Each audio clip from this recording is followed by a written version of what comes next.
Dahil sa pagbagsak ng lahat ng ari-arian ni na Almira at ang pagkakasakit ng kanyang ama, napilitan sila ng kanyang pamilya na manirahan sa ibang bansa dahil sa kahihiyan na kanilang naranasan. Dahil sa pagkalugi ng kanilang mga negosyo na hindi maipaliwanag mula sa pagiging mayaman at tinitingala ng mga tao sa alta sosyedad, ay natuto silang mamuhay ng simple at pumasok ng iba't ibang trabaho upang matustusan ang kanilang mga pangangailangan. Naniniwala si Almira na ang lahat na nangyayari ay may dahilan, ngunit wala sa hinagap niya na masusuong siya sa ganitong kagulong sitwasyon. Kailangan niyang pakasalan ang nakakatandang kapatid ng boss niya upang malusutan ng isang problema. Pero mukhang mas malaking problema ang susuungin niya ngayon dahil sangkot ang puso niya na matagal nang umiibig dito. Juancho Natividad, halimaw pagdating sa negosyo. Lahat ng gusto niya ay kayang-kaya niyang makuha nang walang kahirap-hirap. His women come and go. Hanggang ngayon ay wala pa rin siyang siniseryosong relasyon. At nang malaman niya ang naging problema ng kapatid, ay hindi na niya pinag-isipan pa ang mga sumunod na desisyon. Magpapakasal siya sa isang babaeng upang matulungan ang kapatid. Ano nga ba ang mangyayari sa isang kasal na pinagbuklod ng seremonya ngunit pera at mababaw na naging pundasyon? Magkakaroon ba ito ng pag-ibig upang tumibay o mabubuhay sa mga pagsubok na darating sa kanila, na kung ang pagsasama na ito ay walang pag-ibig at walang pagtitiwala sa isa't isa? Magandang araw sa lahat ng masugid na tagapakinig ng El Rafa TV. Isa na naman panibagong kwento ang ibabahagi ko sa inyo na tiyak na magbibigay ng aral, kilig at inspirasyon sa bawat isa. Pero bago tayo magpatuloy, kung bago ka pa lang sa aking channel, paki-like po ng ating video, paki-click din po ng subscribe button, gayon din ang bell icon para lagi kayong updated sa mga parating ko pang uploads. Hilam sa luha ang mga mata ni Almira pagkatapos makausap ang doktor ng ama. Ayon dito ay ang heart bypass surgery lamang ang tanging paraan upang magdugtungan ang buhay ng ama. Sino ba ang makakapagsabi na mararanasan ng pamilya niya ito? Nabibilang ang mga natividad sa mga tinitingalang pamilya sa Pilipinas. Ngunit magmula ng unti-unting malugi ang mga negosyo nila, ay isa-isa na ring nawala ang mga taong itinuturing nilang kaibigan. Hanggang magdesisyon ang kanyang papa na lisanin ang bansa at magsimula mula dito sa Amerika. Kung kailan naman na nakakabawi na sila, ay saka naman biglang nagkasakit ang kanyang ama. Kahit ibenta nila ang kanilang bahay at lupa, hindi pa rin ito makakasapat sa pagpapagamot dito. Malungkot niyang tinitigan ng ama na nakahiga sa hospital bed. Ang daming tubong nakakabit sa payat na katawan nito. Ang matayog na noon ay unti-unti nang ginugupo ng karamdaman nito. Hindi na naman napigilan ni Almira ang emosyon. Muli na naman siyang napaiyak. Habag na habag siya sa kalagayan nito ngayon. Anak, ano gagawin natin? Parang hindi ko na ito kakayanin. Humahagulhol na pahayag ng kanyang ina. Mabilis na nilapitan naman ni Almira ang ina at agad na inalo ito. Mama, huwag kayo mag-alala. Magiging maayos din ang lahat. Gagawa ako ng paraan. Pangako niya rito. Ngunit walang kasiguraduhan kung matutupad niya ang binatawang salita rito. Salamat anak. Hindi ko alam kung ano ang gagawin ko kung wala ka sa tabi namin ng papa mo. Pilit niyang hinitian ang ina upang mapanatag ang kalooban nito. Nang kumalma naman si Aurora, ay nilapitan niya ang anak na tahimik na nakatayo sa tabi ng bintana. Tila napakalalim ng iniisip. Bigla siya nakonsensya. Dahil ng mga sandaling iyon, ay pinanghinaan siya ng loob. Siya dapat ang kinakapitan ng anak. Tumayo siya sa tabi nito. Tanaw na tanaw mula ang kinatatayuan nila, ang mga taong nagdaraan, na tila walang mga problemang dinadala. Nagsisimula na ring lumamig ang klima. Tapos na ang taglagas. Ilang araw na lang, ang bibilangin ay magsisimula na ring bumuhos ang nyebe. Almira, alam kong nahihirapan ka na. Pero anak, kahit ganito kabigat ang problema natin, hindi tayo susuko, hindi ba? Lahat ng mga nangyayari ay may dahilan. Siguro sa ngayon, hindi pa natin alam kung ano ito. Ngunit darating ang tamang panahon na mauunawaan natin ang lahat kung bakit nangyayari sa atin ito. Pansamantala lang tayo sa ganitong sitwasyon. Magiging maayos din ang lahat. Pagpapakalma niya sa loob ng kanyang anak. Yumakap na mahigpit naman sa Almira sa ina. Ito ang isa sa mga katangian ng kanyang ina na hinahangaan niya. Hindi sumusuko sa anumang pagsubok.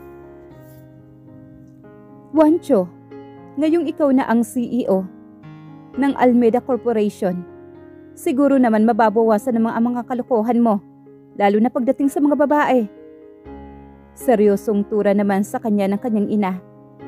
Sinadya niya talaga ang anak sa opisina nito dahil may nababasa na naman siya na hindi niya nagugustuhan. Mami, ilang beses ko bang sasabihin sa iyo na yung mga babaeng yon? Na ano? Na hinabol-habol ka dahil sa iyong status? Naiiling na dugtong ng ina sa mga sasabihin pa sana ng anak. Napahalakhak naman si Juancho at tinatamad na tumayo mula sa kanyang swivel chair. Nilapitan niya ang kanyang ina na nakatayo sa gitna ng kanyang opisina. Inakbayan niya ito at inayang umupo sa couch na nasa kabilang panig ng silid. Mami, lalaki ako at alam naman ninyo ang kahinaan ko.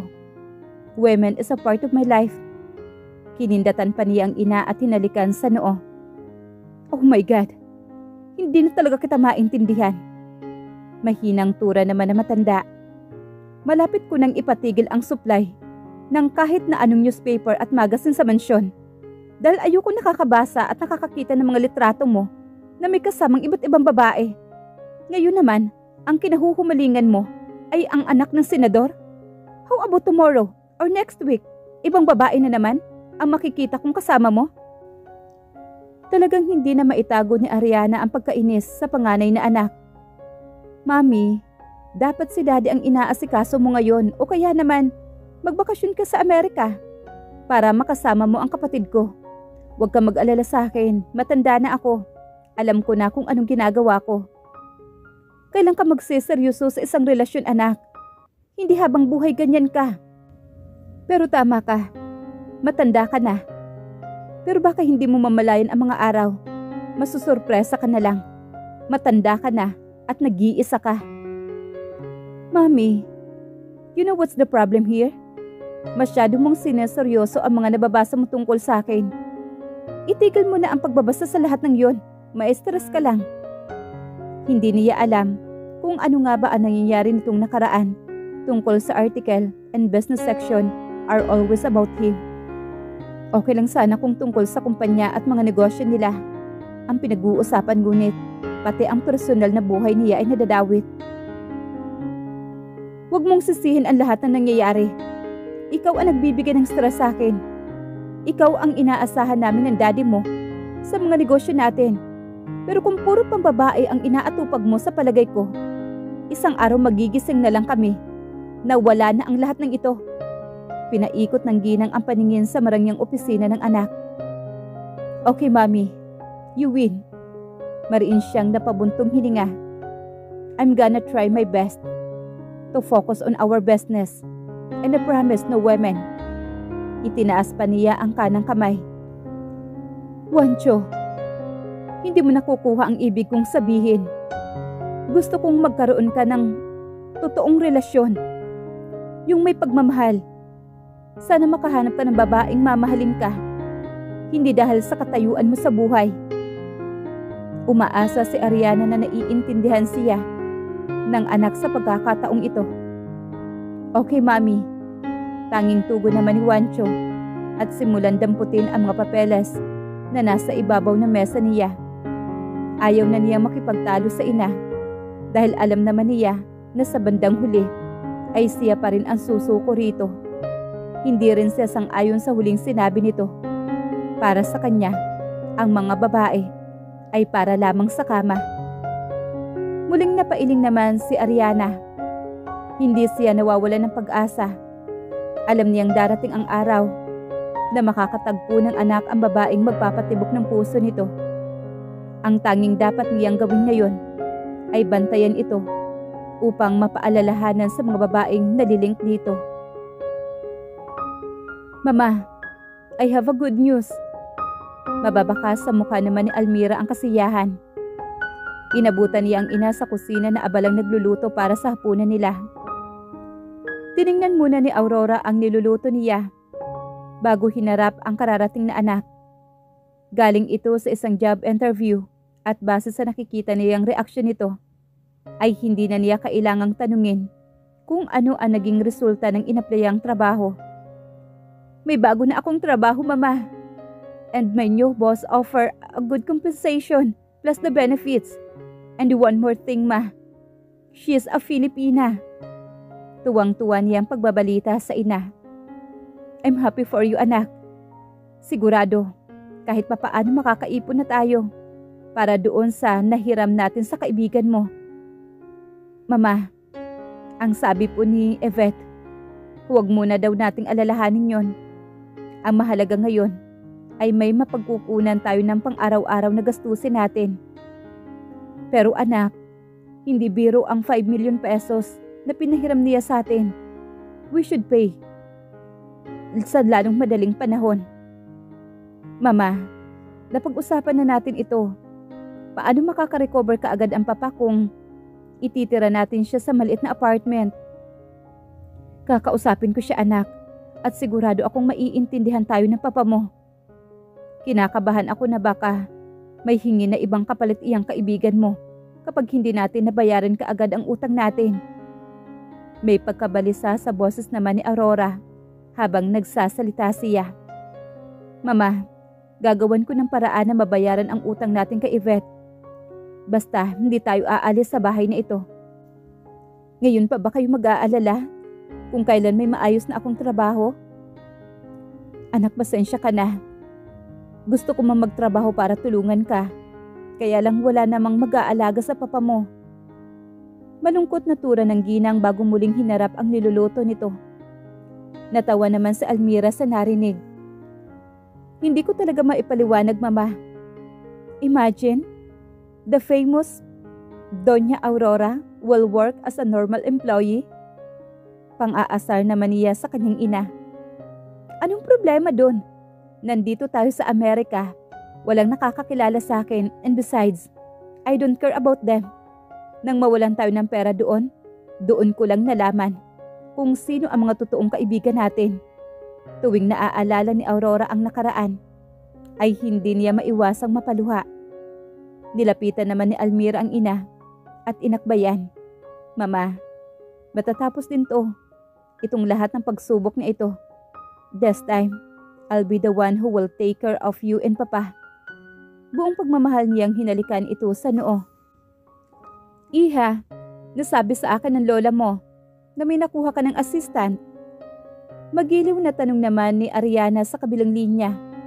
Kausap niya ang bunsong anak na nakabase sa Amerika. Yes, Mommy. I just heard her today. Ang sabi sa akin ni Kuya, tutulungan niya ako sa first month operation ng business ko. Pero hanggang ngayon kahit tawag wala akong natatanggap sa kanya. Intindihin mo na lang ang kuya mo. Nasa adjustment period pa siya. Alam mo naman na inaipasa na sa kanya ng daddy mo ang lahat ng responsibilidad ng kumpanya natin. At hindi na naituloy pa ni Ariana ang ibang sasabihin nang inanunsyo ng kasambahay nila ang pagdating ng panganay na anak. Talk to your sister. Nangako ka pala sa kanya. Sabay abot ng ginang sa hawak na telepono. Pagbungad naman ni Juancho. Yes, little sister. Kumusta ang business mo? Nakangiting tanong naman ni Juancho sa kabilang linya. kahit hindi siya nito nakikita. Kuya, maayos naman, pero kailangan ko pang mag-hire ng employee dahil dumarami na ang mga kliyente. And this morning, I just hired my assistants. So if I'm not available, I have someone who will represent me. Excited na pagbabalita naman ni Agatha sa kapatid. Dapat binubusisi mo ng mabuti ang mga credential niya. Huwag kang basta magtitiwala. Pagpapaalala naman ni Juancho. Napasimangot naman si Agatha. Kung nandito ka sana gaya na pag-usapan natin, dapat ikaw ang nag-interview kay Almira. Nung 1 linggo pa kitang hinahanap, pero hindi kita makontak. Mabuti na isipan mong dalawin sina Daddy at Mami. Kaya, nagkaroon ako ng pagkakataon na makausap ka. Agad na nahimigan ni Juancho ang pagtatampo ng kapatid. Okay, I'm sorry. Naging busy rin ako dahil sa translation ng kumpanya, but next week, I'll be there. I'm gonna interview your assistant. At kapag hindi ko siya nagustuhan, papalitan natin siya. Kuya, wala kang karapatan. Ako ang nag-hire sa kanya. Kaya ako lang ang may karapatan na magdesisyon tungkol dyan. I just want to remind you, we're talking about Blue Harbor, not the Almeda Corporation. Kung kaharap lamang ni Agatha ang kapatid, ay pinandilata na niya ito. Hindi lang niya nasabi rito na sa unang pagkikita pa lamang nila ni Almira ay magaan na ang loob niya rito. Sigurado siya, kapag sinabi niya rito, ay puno sermon na naman ang maririnig niya. Basta darating ako dyan next week at i-interview ko yung assistant mo. Hindi na hinayaan pa ni Juancho na makapagprotesta pa ang kapatid. Agad na niyang pinutol ang usapan nila. Miss Almida, I just received the confirmation letter from the Philippines that they could provide us the tuna that we'll need. And we're just waiting for you to sign this document. Maingat na ipinatong ni Almira ang hawak na folder sa ibabaw na mesa ng kanyang boss. 3 araw pa lamang magmula nang magsimula siya magtrabaho rito. Kaya medyo naiilang pa siya sa amo. Kahit nakapareho niyang Pilipina ito, ingat na ingat siya sa bawat kilos at pagsasalita lalo na kapag kaharap niya ito. Kailangan niya ang trabaho kaya hindi siya pwedeng pumalpak sa bawat utos nito. At magtatalikod na siya nang marinig niyang tinawag siya ng kanyang boss. Yes, ma'am. Mabilis niyang muling humarap dito. She was standing in front of her boss while waiting for her instruction. But after a few seconds, her boss was just staring at her. Nagsimula na naman siyang kabahan. Alam niyang under observation pa lang ang performance niya. Naisip niya na baka hindi nito nagustuhan ang kanyang trabaho. Parating ang older brother ko this weekend and probably you'll meet him on Monday. May mga schedule akong trip sa Europe this year. Kaya may mga pagkakataon na si Kuya Juancho ang makakasama mo rito sa opisina. Pahayag naman ni Agatha, pero iba ang naglalaro sa isipan niya habang pinag-aaralan ang kabuuan ng kanyang assistant. Medyo lumuwag naman ang pakiramdam ni Almira sa narinig. Walang problema, Miss Almeda. I think your brother is easy to deal with. Nginitian pa niya ito. Nagkakamali ka, Almira. Medyo stricto si Kuya. Kaya kapag may mga pagkakataon na matataasan kanya ng boses, huwag mo nilang papansinin. I want you to establish rapport with him. Habang nagsasalita si Agatha, ay patuloy niyang pinagmamasdan ang assistant. Napakaganda nito. Biglang may naglalarong imahe sa kanyang isipan. At sigurado siya na kapag sinabi niya ito sa kanyang mami ay tiyak na mababatukan siya nito. Huwag kang mag-alala, Miss Almeda. Tatandaan ko po yan. Nakangiting tugon naman ni Almira. At isa pa, I want you to drop that formality. Medyo naiilang ako. And kung hindi ako nagkakamali, pareho lamang tayo ng edad, hindi ba? Yes, I'm 2 years older than you. Pagkumpirma naman ni Almira. See?